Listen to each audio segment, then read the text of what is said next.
We're just going to do a couple questions for Tara. This is Mom Manning because Kaya just really is pretty exhausted still this morning and she is taking a nap right now. And Tara is about ready to head for home, so we'll do our little interview. Tara, can you just tell us a little bit about how they harvested your bone marrow? Well, it's an outpatient, just day surgery procedure. You just go there and get set up with IVs, and it's just under general anesthesia, so you're put completely out.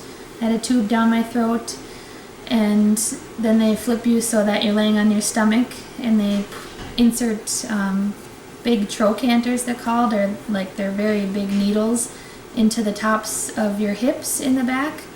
And then they kind of suck the bone marrow out into those needles.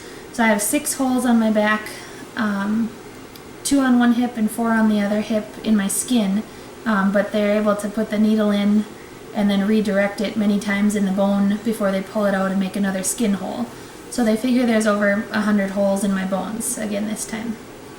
Did it hurt? It didn't hurt at all because I was completely under for surgery.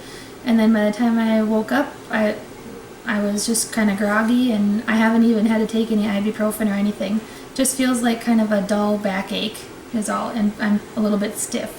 Okay, and now it's 2 days after donation. How do you feel at this point? I feel pretty good. It's just a little bit of a backache still, and a little stiff when I first get up and get going, but that's about it.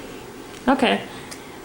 Now, is that the only way to donate bone marrow?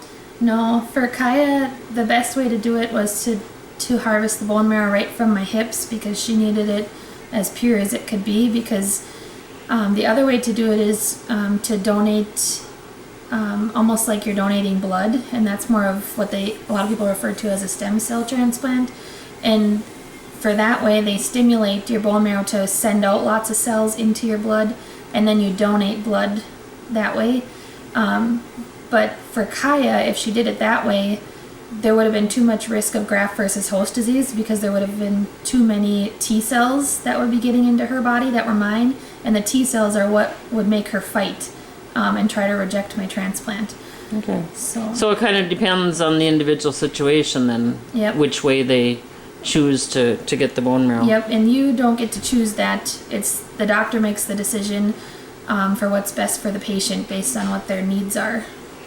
Okay, can you tell us how, now you had a sibling match, of course, so that's how we found you. But if someone wants to just open themselves up to donating for anyone, how do they go about doing that?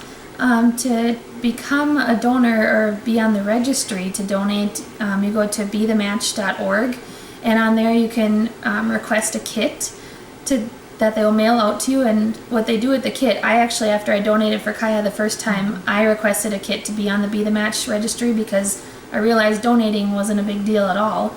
And they mailed me out a kit, and you just have a swab in there. It's almost like a giant Q-tip that you just swab the inside of your mouth, put it back in the container, and mail it back to them. And that's all you have to do to get on the registry, along with, some personal information, age, and things like that. Okay. And then if you end up being a match, they contact you for more blood work and to see if you're the very best match for the patient. Okay, sounds good. Thanks again for being Kaya's little special angel. You're welcome. All right, bye-bye. Bye. Okay, it is day 2, 2 days after Kaya's bone marrow transplant, and she is maybe, she doesn't look like she's feeling like being interviewed, but I get 2 questions, so we'll give it a shot here, okay, Kaya? How about the first question?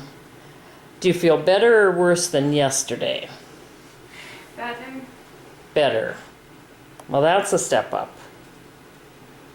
And second, how do you feel today? Like, what's your biggest issues today?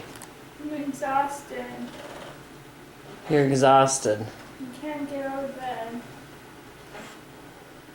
And I can't keep my eyes open. Can't get out of bed and you can't keep your eyes open. How's the nausea? Better. Better.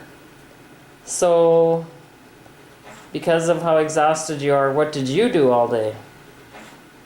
Slept all day long. Slept all day long. Like literally all day long. Yeah. I'm really annoyed right now. And oh, now I got a bonus third question. But you did get up and do what? Laps. She did 4 laps around the hot unit, which actually is a big accomplishment because honestly right now it's all she can do to get out of bed because she is just that bone exhausted. Is that good for tonight, hun? Yeah, I'm done with it. Okay.